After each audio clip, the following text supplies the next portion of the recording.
I'm going to take a few minutes, if I might, to celebrate something that we frankly have a chance to celebrate far too rarely, a bipartisan legislative success.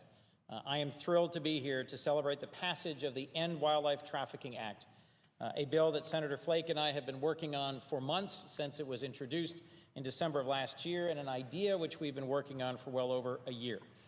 This bill has been a long time in coming. I first saw the tragic consequences of poaching and wildlife trafficking decades ago when I was a young man in Kenya, and I first visited Africa with a number of my colleagues on a trip to look at the dramatic increase in wildlife trafficking just a few short years ago. President Obama issued an executive order to combat wildlife trafficking back in 2013, and Senator Cardin and I held a joint hearing on the topic in 2014 when I chaired the African Affairs Subcommittee.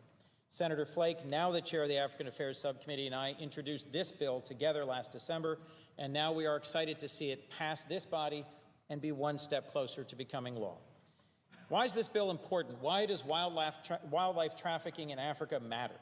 Because nearly 100 elephants are killed every single day, so their ivory tusks can be sold on the black market.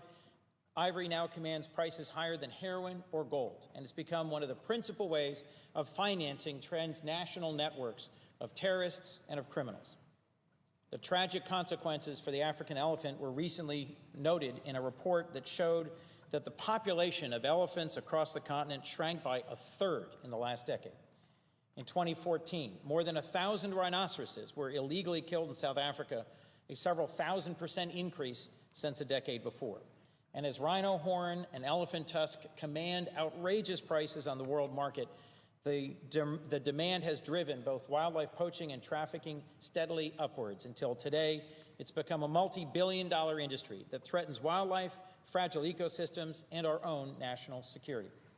Wildlife poaching and trafficking is one of those problems about which it's tempting to throw up our hands and say, what could we possibly do about this? It happens on the other side of the world, and it affects wildlife most of us will never see in person.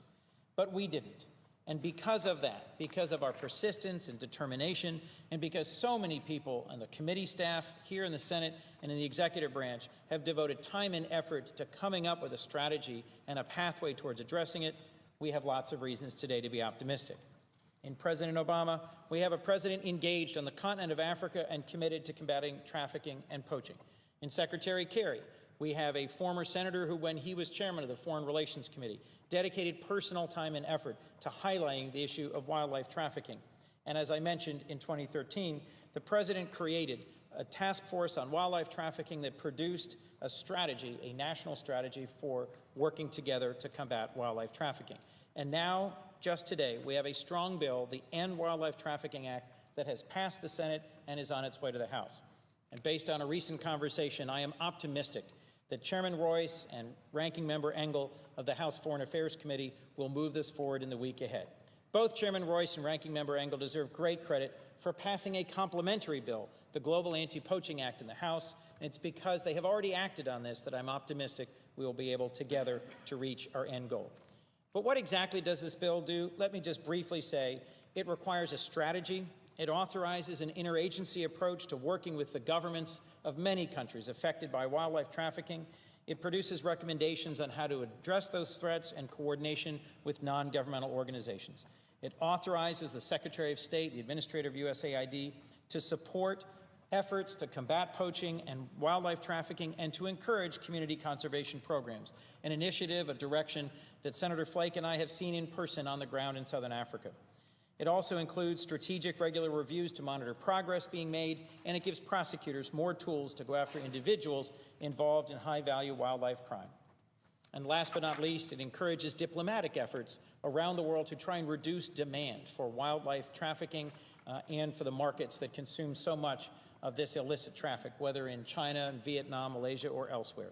And finally, it requires an annual report back to us here in Congress to let us know how any taxpayer dollars appropriated in this fight against wildlife trafficking are being spent. This bill isn't just good public policy. In a Congress too often paralyzed by division and dysfunction, the passage of this act is an important example of what it can look like when we put good policy before our partisan politics. I want to briefly thank the staff of Senators Corker and Cardin my own staff, Lisa Hummon-Jones, who spent a great deal of time on this, the staff of Senator Flake, Colleen Donnelly and Sarah Towles, and 3 terrific people, all of them AAAS fellows who have helped bring this bill to passage. Rose Mutizo and Ali Schweer and Leah Rubenchen, who's moved from being a AAAS fellow to a career staff in my office and has done a terrific job getting us to the finish line today.